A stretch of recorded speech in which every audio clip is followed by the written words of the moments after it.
Mesdames, Messieurs, chers jurys, chers camarades, vous tous qui êtes assemblés cet après-midi avez un point commun.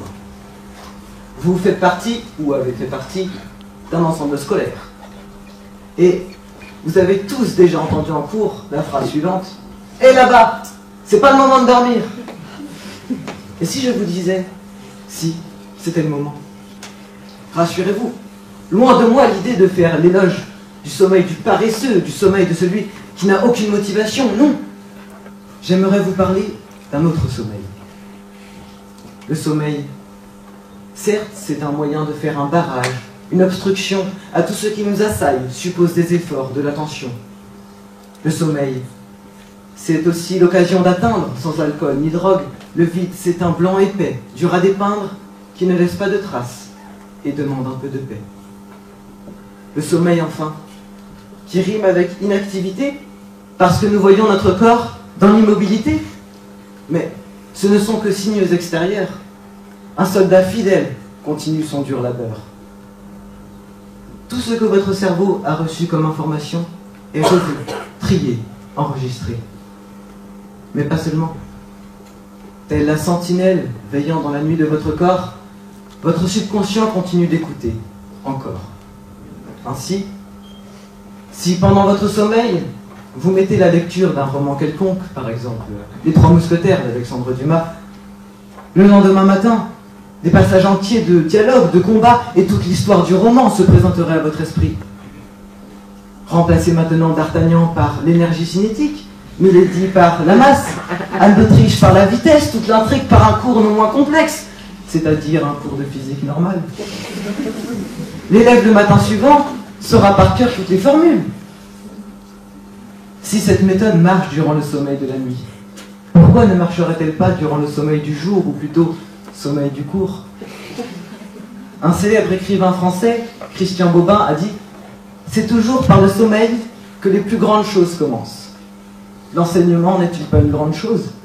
Alors, commençons l'enseignement par le sommeil. Imaginez un peu.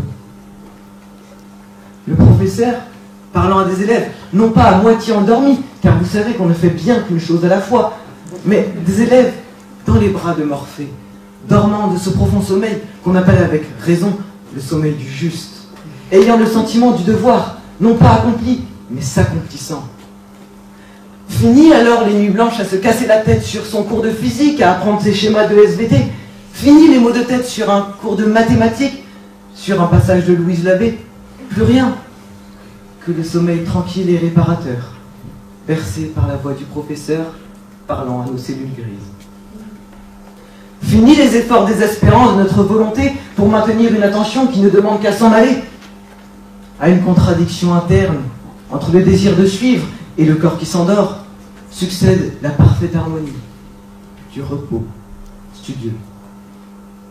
Cependant, cher professeur, si vous n'êtes toujours pas convaincu, dites-vous bien qu'un élève qui dort, c'est toujours un élève qui ne parle pas. Un élève qui dort, c'est un élève qui a trop longtemps veillé sur ses leçons, loin de le réprimander, baissez le ton afin qu'il dorme mieux.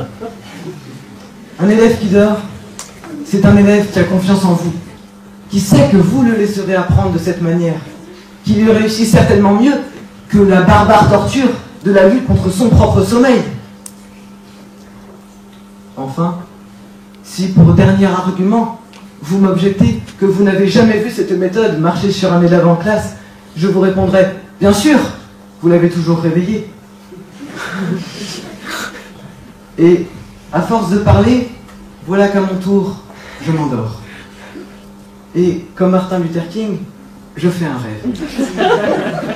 Je rêve que, dans tous les bâtiments de Sainte-Marie, ne retentit plus que le silence assourdissant des élèves plus appliqués que jamais, dans leur sommeil studieux.